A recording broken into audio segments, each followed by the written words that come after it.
Thank you very much, Michael, and thank you very much to the Oxford Union. I'm absolutely delighted to be here today. I'm also delighted to be back in Oxford. I realized, unfortunately, that I was here approximately 20 years ago. In fact, I arrived in Oxford 20 years ago, where I completed my PhD in economics. It's a great privilege for me to be here and to be on the same dais that many people, eminent scholars and scientists and artists, have been able to spend time here at Oxford over the years. And in preparing, I noticed with great humility that over the multiple centuries, we've actually hosted such extraordinary figures such as Winston Churchill, Albert Einstein, Nelson Mandela, and Mother Teresa. This space has been a long proving ground for new and thought-provoking ideas that don't shy away from difficult questions, but rather embrace them. That is the spirit in which I've come here today. What is the price of freedom? At the core of liberal ideology is this fundamental belief, a bedrock assumption, that whatever the time, whatever the place, the answer is always more freedom rather than less. In fact, Western thought has long held, for instance, that free markets and free people are the fundamental assumption in order to create economic growth. Moreover, there's a general assumption in Western thinking that in order for us to create economic growth, a prerequisite is democracy and freedom. The problem, of course, is that parts of the world in recent times have grown richer, and they aren't necessarily the ones where we have seen much more freedom, as China can attest. But China aside, there is another aspect of our infatuation for freedom that is rarely attended to. Freedom is not costless. Individual freedoms impose steep costs on government, on society, and ultimately on economic growth. And yet the tension and trade-off between individual freedom and societal costs very often go unspoken. In fact, it's rather considered taboo. However, in this era of slow and slowing economic growth, we must summon the courage to speak up on this issue and ask ourselves, should we limit individual freedoms in the interest of broader societal progress?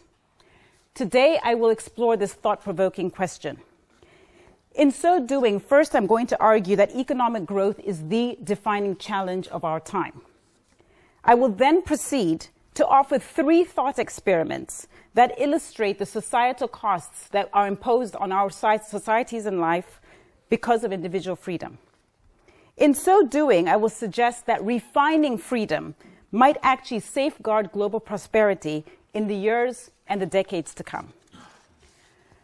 But before I go on, let me acknowledge on the outset that some of you in this room might find this line of inquiry quite jarring, in fact, downright objectionable.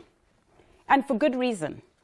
People who were born or educated in the West tend to fetishize individual freedom. How could we not? When actually it's the core and it's deeply held belief in the culture. And yet history shows that even in Western society, individual freedoms are not as sacrosanct as we might imagine. For example, during the American Civil War in the 1840s, Abraham Lincoln suspended the writ of habeas corpus, the fundamental right that guarantees every citizen a fair trial. For years, Lincoln wielded the unchecked power to arrest anyone he wanted for any reason, or indeed for no reason at all. And right here in Britain, during World War II, Winston Churchill arrested British citizens suspected of aiding and abetting the Nazis without any charges or trials. Lincoln and Churchill are 2 of the greatest advocates for liberty in the history of Western civilization, and yet they both suspended the very most basic civil liberty, the right to due process, when cataclysmic wars threatened their country's very existence. In this sense, they were facing existential crises. Of course, this is 2017. It's not 1841 or 1939, and we aren't staring down Nazi rifles or fighting the end of the abomination of slavery. However, I put it to you today that nevertheless we are facing an existential crisis of a different sort. In fact, our crisis is a slow motion crisis resulting from an intricate web of social and economic challenges that we face today. Taken together, these challenges form a very different, but no less profound, existential threat in the 21st century. Our ability to create and sustain economic growth is the defining crisis of our lives.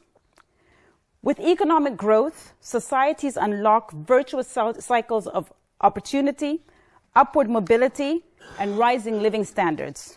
Without it, societies contract and atrophy. This is not a matter of arcane economic indices or abstract measures of prosperity. Growth matters powerfully for the ordinary citizen.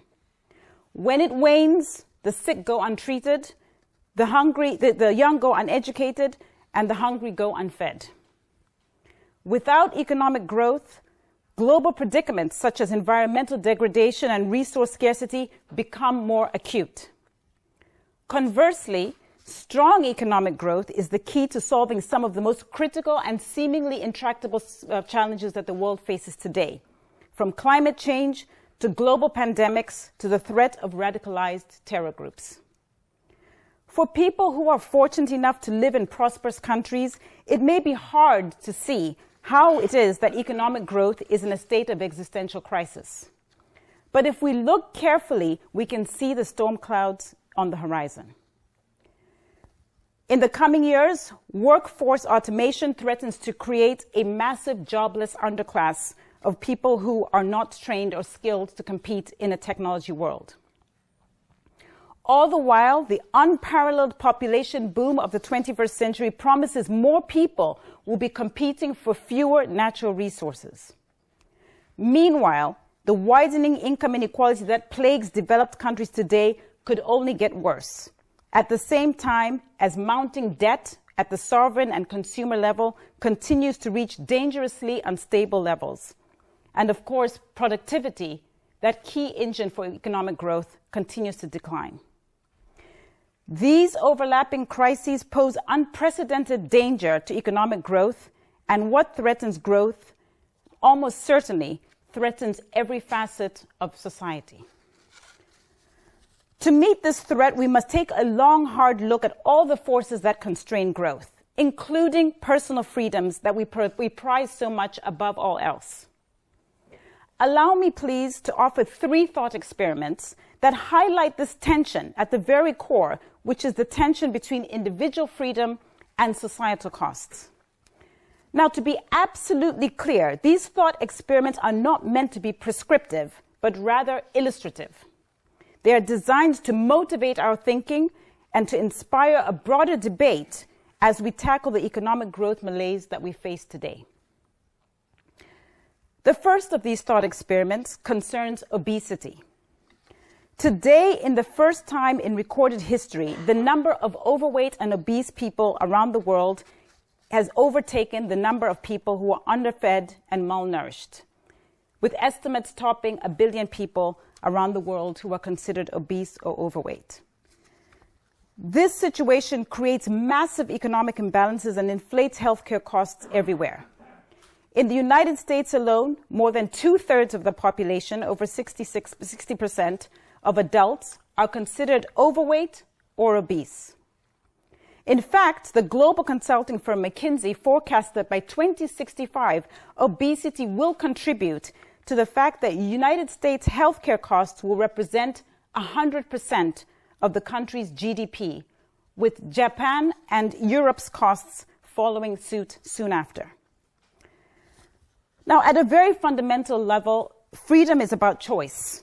And the individual choice to consume translates into enormous healthcare costs for society at large. Clearly, these ballooning costs of obesity and diabetes and other diseases related to food are a massive drag on economic growth. Of course, there are many factors that contribute to obesity, from genetics to geography, but because we prioritize individual freedom, people are allowed and indeed encouraged to consume as much as they like. Moreover, in Europe and America, the primacy of individual freedom distorts public policy, creating a vicious cycle that becomes harder and harder to break.